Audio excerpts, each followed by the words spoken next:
Hi, I'm Rick Cantor with A.R.C Foundation.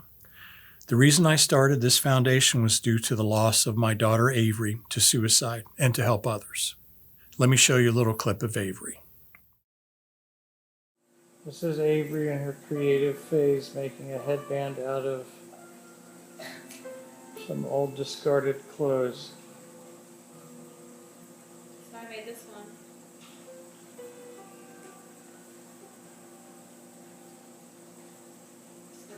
Stop recording me. Does it blink on that side? No. So you don't know if I'm I really... can just tell you're recording me because you face stuff at me. It's like, no, Dad, I'm not taking a picture of you right now. My hope is after today, you'll understand how important you are to your family and your friends. You can't tell how someone feels just by looking at them or what they share online. To the outside world, our lives may look perfect, even if in reality they aren't. I'm always worrying about doing well at school, and with the end of year test coming up, I'm not sure how much longer I can cope. My thoughts swarm around my head, sometimes keeping me up all night. Some days it's just all too much, and I feel like I'm lost in space. When I did badly on one of my tests, I just about kept it together until I got home. Then I broke down crying in front of my mum. She listened for a bit, and then she told me that, just like physical health, we all have mental health.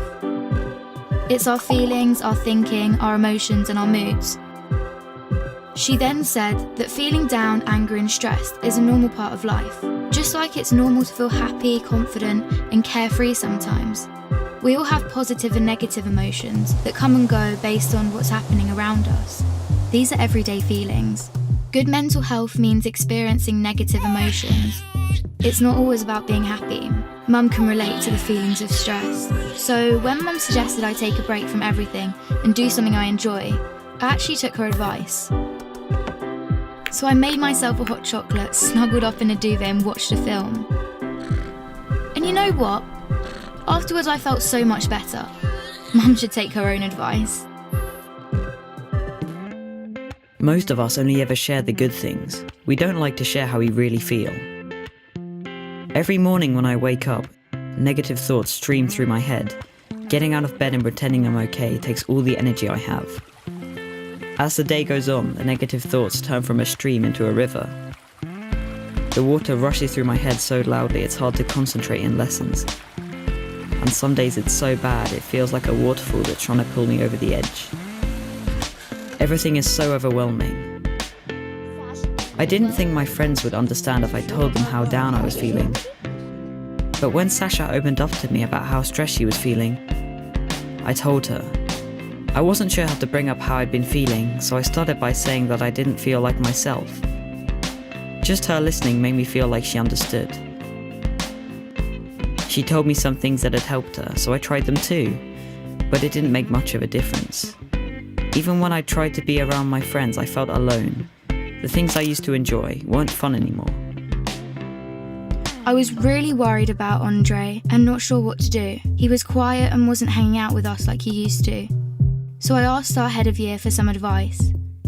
He suggested I get Andre to speak to him since his negative feelings weren't going away. I didn't want to speak to our head of year, but I also didn't want to keep feeling so down, so I went.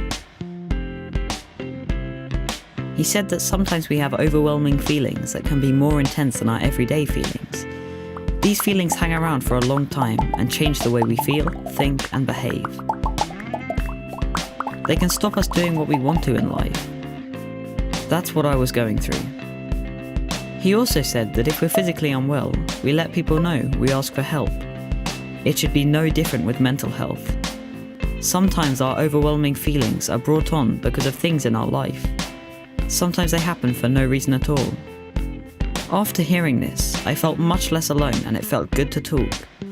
Scientists have found exercise can help when you're feeling low, so our head of year encouraged me to sign up to the school football club, which Sasha was already in. I still have days when the river is there, but now I'm beginning to understand my mental health. I'm learning how to cope.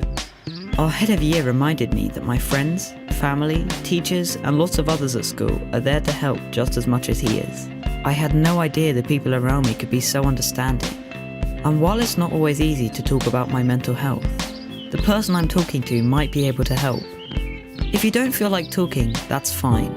You could try writing, sports, reading, art, music, playing with your pet, whatever makes you feel better. If you're the person someone talks to when they're struggling, just listen with no pressure or judgment. You don't have to have the answer. If you feel unsure about anything, you can speak to a trusted adult. Talking about mental health doesn't have to be difficult. After all, it's something we all have.